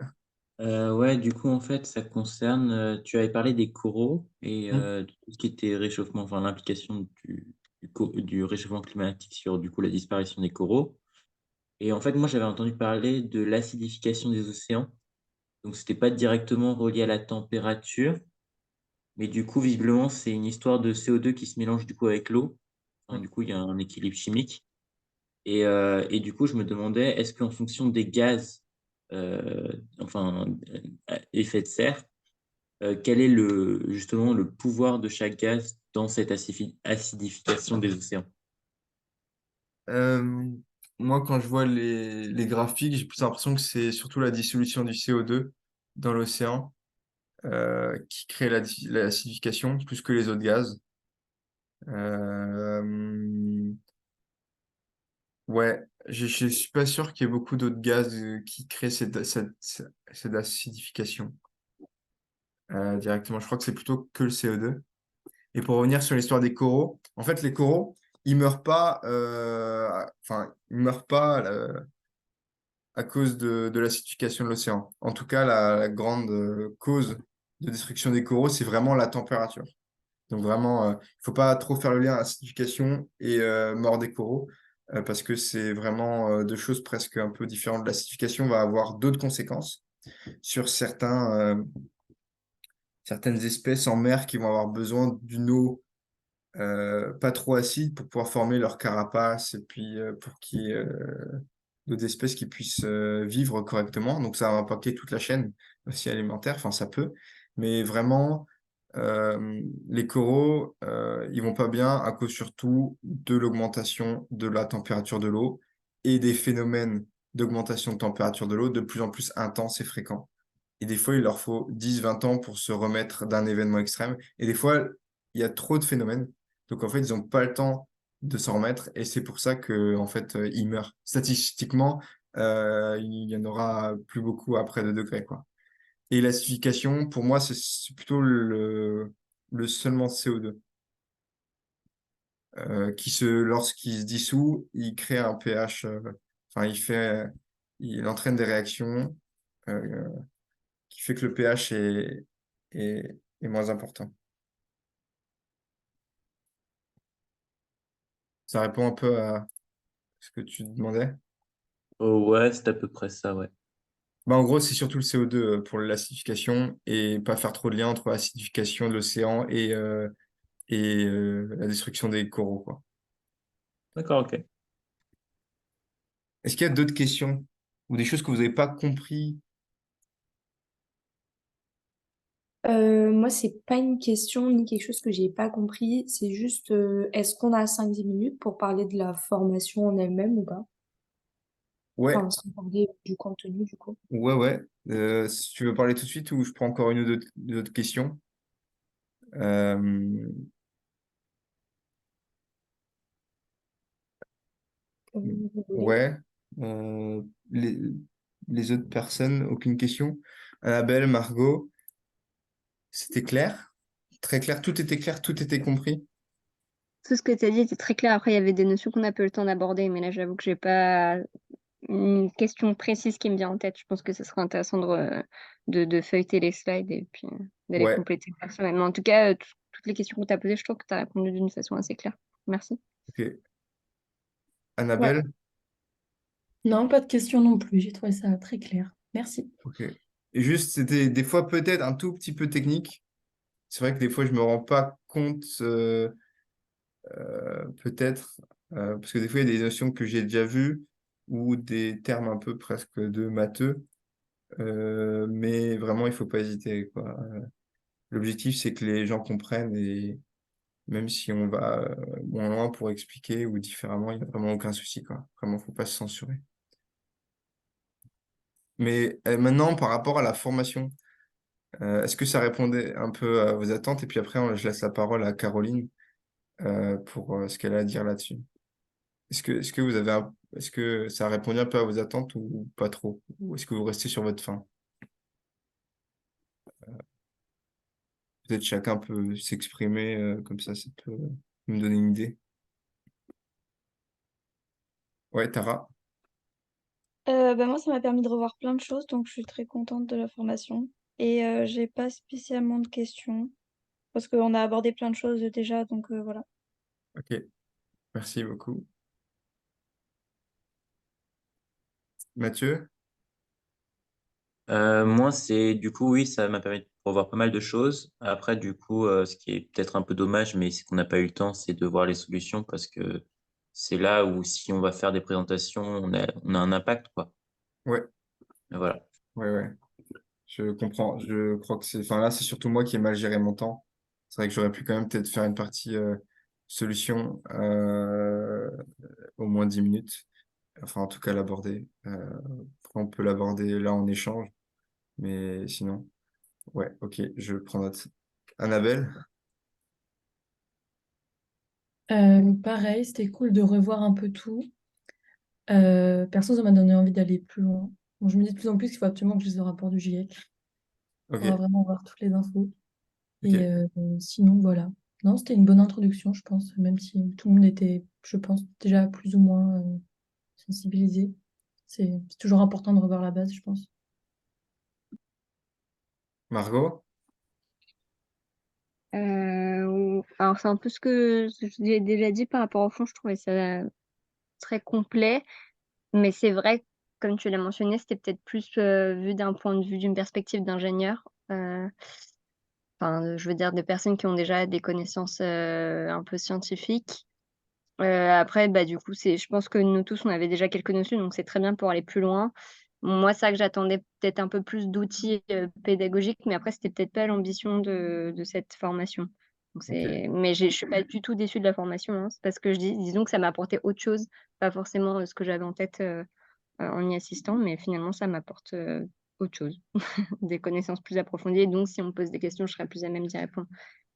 Mais c'est ok, vrai que les graphes, ils sont, enfin voilà, faut un peu avoir l'habitude des graphes pour les lire. Je me verrais pas présenter ça, à des enfants, par exemple, mais même ok. à des, jeunes adultes, Hmm, qui ont pas une formation scientifique. ok. Ouais, bah écoute, merci de vos retours. J'y répondrai après quand Caroline aura, Ouais. aura parlé aussi. Mais merci beaucoup de vos retours. Ouais, Caroline, vas-y, on peut. Bah, en vrai, moi, c'était un peu les mêmes retours que tout le monde. Enfin, moi, j'ai trop aimé parce que ça te donne tous les éléments scientifiques, etc. Donc du coup, ça c'est super cool parce qu'en fait, une piqûre de rappel, c'est toujours nécessaire, surtout pour ceux qui sont pas dans des sciences dures. Genre, sinon, on n'en parle jamais et les chiffres, on les oublie vite. Juste du coup, ouais, pour revenir sur la partie solution, pour bien que je comprenne si à mon tour je dois animer cette formation, on part sur des solutions d'abord globales et ensuite sur les solutions individuelles, c'est ça? Euh, ouais, alors c'était. Enfin, euh, c'est pas fixé, on peut faire un peu comme on veut. C'est vrai que les solutions. En fait, le problème des solutions, quand on l'aborde en intervention ou dans les formations, c'est de hiérarchiser les solutions, c'est-à-dire de dire ben, celle-là elle est plus importante qu'une autre. Alors que dans la logique dans laquelle on se place aussi chez les Jacks, c'est une vision systémique et puis on aborde autant des choses un peu complexes et puis un peu hors de ce qu'on voit d'habitude, genre la négociation internationale, que des choses à l'échelle locale, aussi en parlant un peu d'entreprises d'Europe sur lesquelles on est peut-être un peu moins calé, nous les Jacks que sur l'engagement. Donc c'est vrai que la partie solution, elle est aussi difficile à aborder pour la raison pour les raisons pour lesquelles ben, il y a beaucoup de choses à faire et il faut commencer un peu partout. Donc c'est pour ça que dans un premier temps, c'est bien de comprendre où sont les causes pour vraiment comprendre où est-ce qu'on peut agir. Souvent, quand je fais une partie solution, c'est vrai que je parle surtout qu'il y a plein d'échelles sur lesquelles il faut agir sans trop détailler. Ce qui laisse un peu les gens sur leur faim parce que les gens ont envie un peu d'un truc genre les gens ont envie d'une intervention qu'on leur donne ben, une liste comme ça avec des choses à faire. Or, c'est pas ça que nous on porte. Enfin, je veux dire, le but, c'est pas de juger la personne qui prend l'avion ou une fois ou deux ou quoi, et puis ou qui mange un peu de viande. Tu vois, elle peut très bien être engagée par ailleurs sur plein d'autres choses. On ne veut pas porter de jugement. C'est pour ça, le but, c'est de se faire son avis, d'avoir ses connaissances, et puis de savoir où est-ce qu'on peut agir. Je suis revenu beaucoup sur cette empreinte carbone aussi pour que vous sachiez sur quel secteur on peut agir en premier. Voilà, on a vu que l'utilisation de l'énergie, c'est important. en termes d'émissions de gaz à effet de serre, on a vu que l'alimentation et l'agriculture et le changement des sols et même des effets naturels, c'est à prendre en compte aussi beaucoup. Euh, voilà, enfin, c'est que le chauffage, par exemple en France, changer de chauffage, ben, ça peut avoir beaucoup de conséquences sur l'empreinte carbone. Voilà, il y a une notion de moyenne, donc c'est Est-ce que tu peux vraiment revenir?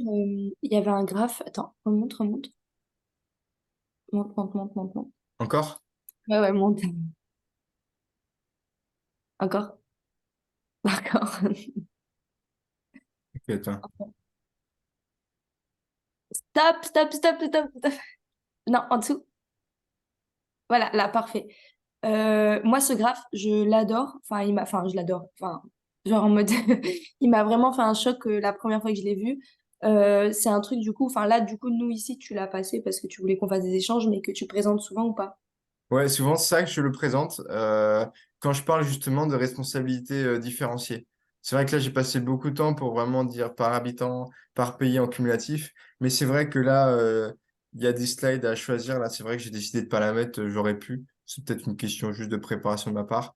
Par contre, ce graphique que vous voyez, c'est une étude Oxfam de 2015. Il faut savoir qu'il est un tout petit peu à actualiser avec les derniers chiffres du GIEC. En gros, là, ils disent qu'à peu près les 10% les plus riches émettent 50% des gaz à effet de serre et que les 50% les plus pauvres émettent moins de 10% des gaz à effet de serre.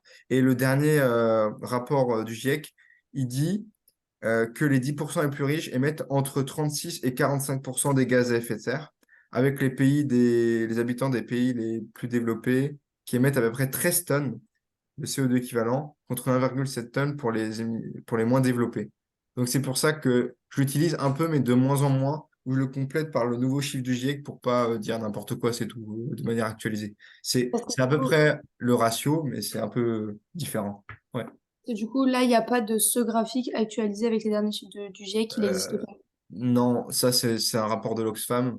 Mais par contre, il permet de dire ben, on est dans les 10% les plus riches et à peu près ben, les 10% les plus riches émettent beaucoup, à peu près de l'ordre de 40-50% des gaz à effet de serre, quoi. C'est pas Ok. faux de le dire comme ça. Mais c'est pour cette raison que j'utilise un tout petit peu moins, même si dans les ordres de grandeur, il est juste. Ok, Voilà. mais de toute façon, enfin, c'est ce que j'allais dire aussi, du coup, enfin, la formation, elle est trop cool, mais juste, est-ce qu'on n'a pas des graphes un peu plus actualisés en 2023? Parce que là, il y a beaucoup de graphes qui dataient de 2017 Ouais. au début, et du coup, il faudrait peut-être qu'on les mette à jour, nos formations. Et c'est ce que j'ai prévu de faire avec Corentin, juste c'est un manque de temps, pas de volonté. Je voulais commencer bientôt avec le tri du slide, enfin, du drive, du Slack et de ça. Vraiment, j'ai envie qu'on réactualise toute la slide de climat, mais ça, je vais devoir me prendre un temps avec Corentin, mais pour l'instant, c'est juste un manque de temps. Euh, Après, si vous avez besoin d'aide, moi je suis chaud pour aider aussi parce que, enfin, du coup, j'ai proposé à ma famille de leur faire la formation, genre à mes grands-parents et tout. Et du coup, genre, j'allais peut-être actualiser la chose. Du coup, si vous voulez, on peut faire ensemble là-dessus. Ouais, ben ouais, ça peut être grave cool parce qu'il y a tu vois, par exemple, typiquement ça, tu vois, ce genre de slide, il faudrait le compléter par les derniers chiffres du GIEC. Les émissions en 2017, il faudrait les compléter par d'autres trucs. Enfin, voilà. Moi, je trouve qu'après 2018-2019, ça passe encore parce qu'après, il y a eu la période Covid qui font un peu tout, un peu, enfin, qui est quand même plus ou moins correct et actuel, mais genre, ça fausse un tout petit peu certains chiffres. Donc, mais c'est vrai qu'avant 2018, c'est un peu pas trop, pas assez actualisé. Non, mais t'inquiète, après, c'est top, hein, mais ok. Donc, C'est prévu en tout cas. ok, top. Bah, en tout cas, n'hésitez pas à faire un groupe de travail sur le Slack là-dessus. Yep, ouais, ouais, ouais. Est-ce- euh, du coup, est-ce que vous avez compris un peu pourquoi la partie solution, je ne l'ai pas abordée, mais on peut quand même l'aborder, ou au moins la marche à franchir pour les 1,5 de degrés. Là, c'est des graphes qui montent pour atteindre 1,5 et 2 degrés, qui sont en fait les objectifs que, que sont fixés un peu les pays dans l'accord de Paris. Je sais pas si ça vous Là-dessus. parle. Oui. Là-dessus, tu peux peut-être rajouter, enfin, je mets une petite note comme ça, mais je sais pas si tu te rappelles, mais dans le dernier rapport du bilan mondial, ils avaient dit que aujourd'hui, les NDC des pays, enfin, les contributions déterminées au niveau national, euh, en gros, il nous manquait la réduction de 22 gigatonnes de, de GES en équivalent carbone. Ça, en vrai, c'est un truc qu'on peut mettre là-dedans parce que c'est un chiffre hyper. Ouais, ouais. Ben, il faut qu'on le note quelque part pour le mettre dans la salle, ou je sais pas si tu le Oui, notes il est ou... noté dans ma tête. C'est bon, t'inquiète. Ouais, ok. Ouais, ouais. Ouais, il va vraiment qu'on réactualise les slides même de projection de où est-ce qu'on en est entre tous les derniers rapports du GIEC et tout ça, faut qu'on mette un peu faut qu'on actualise un peu nos graphiques parce que là, j'ai des graphiques de projection, mais il y a plein de gens qui font plein de projections sur où on va. Tu vois, t'entends des chiffres 2,7, 3, des incertitudes. C'est vrai que les gens, ils doivent être perdus. C'est pour ça que 4-2. je vous en veux pas si vous avez été perdu sur certaines choses aujourd'hui parce que c'est complexe de ouf. Enfin, et encore là, j'ai pas abordé les négociations internationales, j'ai pas parlé de certaines choses quoi, mais j'ai pas trop parlé de systémique si quand j'ai parlé des causes-conséquences un peu du réchauffement, mais ça peut-être vous servir des fois un petit peu. Euh, ouais. Par contre, sur la partie solution, en gros, ce qu'on dit, c'est qu'il y a l'échelle globale, donc il y a les négociations internationales, où il y a des objectifs qui sont fixés, et le but, c'est d'essayer de respecter ces objectifs, et qu'il y a plein de secteurs qui sont concernés par la transition adoptée, donc l'énergie, les sols, les villes, les transports, l'industrie, et l'alimentation, qui n'est pas là, et que les ambitions actuelles, elles ne permettent pas de rester sous la barre des 2 degrés, donc ça, c'est un peu ce que je vous ai dit aussi. Qu'est-ce que je dis? Les COP, c'est un truc que je voulais pas trop aborder parce qu'il y avait une formation sur les négociations internationales, même si ça fait partie des solutions. Donc en gros, quand on veut réduire des choses à l'échelle mondiale, ben voilà, on passe aujourd'hui beaucoup par les COP pour le climat, pour essayer d'acter des choses tous ensemble. Donc les COP, les conférences des parties, qui réunissent les États du monde entier pour essayer de discuter et d'acter quelque chose. Et c'est fait dans le cadre de la Convention cadre des Nations Unies sur les changements climatiques. Euh, les différentes COP, je vais pas revenir en détail. Euh, L'accord de Paris, qui était un accord important, que je vous invite à regarder si jamais vous avez le temps. Mais en gros, c'était là où il y avait vraiment et officiellement les 2 degrés et 1,5 degré qui ont été mis sur un papier, même si ça avait déjà été évoqué lors de précédentes COP, et qui a un sujet sur la finance pour l'atténuation, donc les flux financiers, et aussi le, les 100 milliards d'aides des pays développés vers les pays en développement. Même si en fait les COP, c'est pas à une COP tout se fait, ça se fait au fur et à mesure, et juste à des moments donnés, on arrive à se mettre d'accord, enfin à se mettre d'accord. Et du coup, il y a un papier qui dit ça. Après, il y a plein de critiques de la COP. Je vous laisserai faire votre avis. Euh, Trop lente, pas assez ambitieuse, juridiquement contraignant, mais transparent, essentiel à l'échelle internationale. Mais ça, je vais pas revenir trop dessus, ce sera l'objet d'une autre intervention. Et quoi d'autre? Donc, par exemple, on n'a pas parlé de la France, qui a aussi ses objectifs. Vous pouvez vous intéresser à toutes les lois, les plans climat, énergétique, etc. et vous faire votre avis. La Convention citoyenne pour le climat, ça c'est un truc je reviens 2 secondes dessus, c'est 150 citoyens qui ont été tirés au sort pour essayer, qui ont été mandatés, on va dire presque mandatés, où leur objectif c'était de formuler des propositions pour atteindre la réduction de gaz à effet de serre associée, donc 40% d'ici 2030, même si cet objectif, il est rehaussé à l'heure actuelle par l'Europe, sur plein de thématiques et dans un esprit de justice sociale, et ils l'ont fait. Et ça a été repris, mais seulement en partie, par la loi climat, dite climat et résilience. Donc, je vous invite aussi à vous faire votre avis sur comment voir la démocratie actuellement dans des situations comme celle-ci, avec comment on intègre les citoyens dans les discussions, comment on, on les fait parler sur certains sujets et comment on avance ensemble, quoi. Et après, l'individu faire sa part, c'est un truc voilà, que j'aime pas trop présenter de cette façon-là, mais en gros, on peut dire qu'on a le choix, on peut voter, donc c'est un des modes d'action. On peut contribuer à la société par le métier, l'engagement, et on consomme aussi. On consomme et on peut avoir des contraintes sur les entreprises et de la manière de consommer avec une empreinte carbone moindre. Oui, Caroline? Bah, c'est un peu ça justement dans la partie solution que je voulais dire tout à l'heure. Enfin, en gros, genre, je sais pas si tu te rappelles, mais à l'ALCOI, il y avait eu la formation d'avenir climatique sur l'atténuation. Euh, et en fait, moi, ce que je leur avais dit à la fin, c'est que bah, leur formation, elle était très cool. Mais par contre, ce qui m'a un peu gênée, c'est que ils avaient parlé que du levier d'action individuel, enfin, sur la fin, du coup, dans les solutions. Et que moi, ça me gênait un peu parce que, enfin, en vrai, genre, une personne, elle peut réduire, je crois que c'était dans l'étude de Carbone 4, où il disait qu'une personne, même en consommant de manière parfaite, elle pouvait réduire que de 20 à 30% son empreinte carbone, je crois que c'était. Et du coup, ben, enfin, pour le coup, moi, quand je parle du changement climatique et des solutions, je prends plutôt du coup le contre-pied en disant, bah, ok, il y a plein de trucs à faire à l'échelle individuelle, il faut le faire et tout, c'est pas du tout une incitation à pas le faire. Par contre, c'est au niveau global et au niveau bah, collectif qu'il faut agir en changeant les systèmes, etc.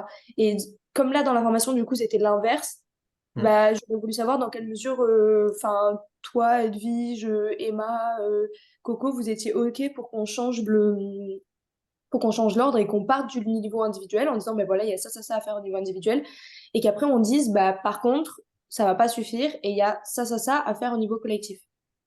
Ouais, alors c'est une bonne question. Moi, je vais surtout parler plutôt dans le cadre des interventions que j'ai faites et plus que de la formation, mais c'est quelque chose on abordera aussi parce qu'on fait une présentation d'intervention au week-end d'intégration dessus, mais on peut en discuter et voir dans quel ordre on le met. C'est vrai on laisse une petite liberté quand même aux gens qui interviennent, mais c'est vrai qu'on peut dire qu'on préfère partir de l'individuel après du collectif.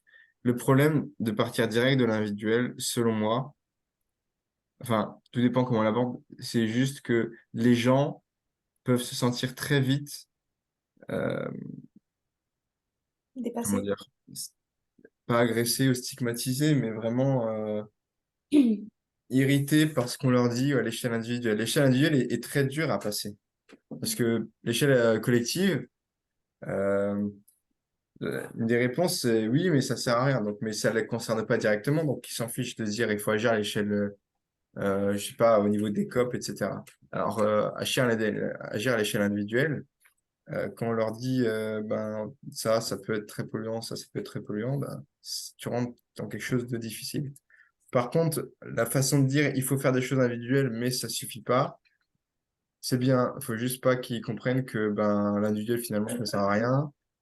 Ou alors, il faut pas qu'ils se sentent non plus agressés par l'individuel. Il faut absolument faire ci, faire ça.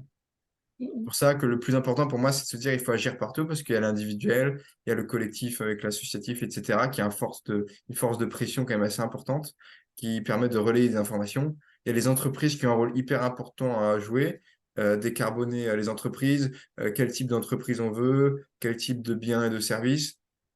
Il y a l'échelle politique, il y a différentes échelles politiques. Les élus locaux ont tout autant leur place dans la transition que les élus au niveau national. C'est vraiment important. L'échelle locale est des fois, pour moi, plus importante pour la transition que l'échelle. Enfin, a vraiment un gros rôle à jouer dans la transition, euh, même si elle n'a pas tous les leviers. Et après, il y a les échelles aussi internationales qu'il faut pas oublier. Il faut agir partout, donc c'est pour ça que c'est difficile. J'aime pas mettre de hiérarchie. Je dis juste que il faut rien oublier. Essayer d'être cohérent, quoi. Il faut essayer d'être cohérent. C'est vraiment le plus important. Par contre, agir à l'échelle individuelle, ça permet de mettre de la cohérence entre son discours, ses valeurs, et aussi ce qu'on fait. Et donc, on ne sera jamais parfait, on ne mettra jamais 0 tonne de CO2. Il y a des choses sur lesquelles on avance plus vite que d'autres individuellement. Ça peut être la consommation de certains produits, ça peut être les achats, ça peut être les déplacements, ça peut être les métiers qu'on suit. Il y en a certains qu'on a vu à l'école à d'autres occasions qui, quand ils me disaient ce qu'ils faisaient comme job, comme il ou elle pensait que c'était polluant ou pas fou sur l'environnement, me le disait avec un air, ah ben moi je travaille presque en soufflant, en étant là en mode presque désolé. On s'en fiche, on n'est pas dans le jugement. On fait partie de la société. Moi, je pollue, je fais aussi partie de la société. Enfin, c'est, on s'inclut dans la société. Mais c'est pas pour autant qu'on ne va pas changer la société. Enfin, essayer de la faire bouger. Ok. Et est-ce qu'on a une slide et sinon, du coup, est-ce que tu penses que ça serait bien d'en rajouter une sur, ben, ok, maintenant, enfin, outre la liste des actions à faire, où est-ce que vous pouvez vous engager en termes d'association, en termes de trucs comme ça? Est-ce que t'es chaud pour une slide comme ça ou pas? Ouais, je crois qu'il y en avait mais je suis plus sûr. Ouais, parce que c'est intéressant d'en discuter parce que souvent les gens, après les interventions, me disent j'ai envie de m'engager, mais je sais pas comment. Et du Mm. coup, les gens me disent est-ce que il y a des associations dans lesquelles je pourrais aller, qu'est-ce que je pourrais faire? Et ouais, donc je suis chaud pour en parler. Ouais, je suis d'accord. Ouais. Ok. Euh, Ok, parce que du coup, oui, la question aussi que je voulais te poser, c'est là, genre, c'est la formation de base, etc. Est-ce que ça, tu le changes, enfin, toutes ces slides basiques qu'on a vues, est-ce que ça, tu les changes de si tu vas intervenir dans des collèges, dans des lycées ou dans des facs, ou alors même, enfin, la dernière fois, tu vois, tu as intervenu à TF1, c'était bon, c'était sur le numérique, du coup c'est plus précis, mais du coup qu'est-ce que tu changes quand tu... Mais de toute façon, sinon on parlera de ça dans le week-end d'inté, non? Je vais Oui. peut-être pas... Ouais. Après, là, c'était plus sur le changement climatique. C'est pour ça que j'ai fait un peu plus lourd que dans toutes les interventions que je fais sur le changement climatique. Parce que souvent, Mhm. quand on nous demande d'intervenir sur le climat, ben, on les prend qu'un peu. On parle aussi de limites planétaires un peu plus que ce que j'ai fait aujourd'hui pour leur dire vraiment, c'est pas le truc le plus important. Genre, il y a d'autres choses. Ça, on fait. Et du coup, désolé pour vous, mais j'aborde un tout petit peu plus la partie solution qu'aujourd'hui. En même temps, c'est pas dur de faire plus dans les interventions. Et je fais un tout petit peu plus court. Et comment c'est d'autre? Et entre des terminales et des secondes, on essaie, et puis des gens qui se disent déjà un peu participer à des séminaires et des trucs sur le climat, c'est plus ou moins technique. Puis, je sais pas, malsain de vouloir les perdre dans la technique, mais les gens se disent, ouais, on a déjà fait plein de trucs. Donc, des fois, je les mets un peu dans une situation, bon, bah alors, du coup, vous savez, on est à combien de degrés, ça vous parle, les trucs de Paris? Et vraiment, à TF1, c'est ce que je leur ai demandé, quoi. Du coup, Ok. c'est pour ça que j'ai pu un peu tâter les réponses. S'ils savaient tous qu'on était à 1 degré de réchauffement, ce que c'était que l'accord de Paris, voilà, c'est... Alors ils savaient répondre ou pas? Les TF1, c'est un scandale, hein. euh, Franchement, j'ai des anecdotes sur eux horribles. ouais, juste, on est enregistré encore, mais... Pardon. Excusez-moi. Ouais, Tara. Du coup, au week-end, on va revoir un petit peu, au week-end d'intégration, je veux dire, on va faire un petit peu tout ça. On parle un peu plus des solutions, tout ça, ou pas forcément. Il y aura une partie intervention. Alors peut-être le titre est pas le meilleur, mais c'est comment devenir un ou une bonne intervenante, intervenant, euh, où on parlera surtout de la manière d'intervenir. Par contre, si ça vraiment vous sentez qu'il y a un manque d'action, de comment agir, on peut peut-être faire un point là-dessus. Il faut en voir avec les gens qui gèrent le week-end d'intégration. Si tu as Après, il y a vraiment un manque, mais on peut en discuter aussi comme ça, hein. Après, il y a les fresques. Dans les fresques, Oui, enfin, dans les fresques, si on fait l'atelier en complet, ce que je pense qu'on va faire, tu as toujours 1 heure et demie, 1 heure et demie pour parler des solutions à la fin. Donc, ouais. Ah ouais. Et un truc très important par rapport à ça, nous, ben, du coup, nos modes d'action, c'est ce que j'ai dit au début, c'est un peu l'échelle négociation internationale et aussi intervention dans les établissements scolaires. Et un point que moi, je mets souvent en intervention, quand je veux un peu dire il y a plein de trucs à faire, mais après, je hiérarchise quand même le fait que sensibiliser et puis se renseigner, c'est un des trucs qui est pour moi le plus important. Parce que quand on sait, on sait mieux quelles solutions il faut faire, enfin, quelles sont les solutions, quelles peuvent être les solutions, et on sait mieux comment agir. Et si tout le monde était enfin, les gens étaient un peu plus peut-être informés sur changement climatique ou d'autres sujets, peut-être que ça irait plus vite. Donc la sensibilisation et l'information, c'est pour moi hyper important. C'est pour ça que je vous dis, complétez les formations et tout ce que vous pouvez avoir par aussi vous-même, quoi. Allez vraiment, soyez curieux à mort. Genre, plongez-vous des fois dans des trucs qui vous intéressent de ouf. C'est pas grave de pas tout savoir, on sait pas tout du tout. Mais par contre, c'est hyper intéressant de se renseigner sur des trucs vraiment enfin, qui vous intéressent, quoi. Et de suivre les formations de Jack. Parce qu'il y Oui, en a plein voilà. sur plein de sujets différents. Est-ce qu'il y a d'autres questions, remarques?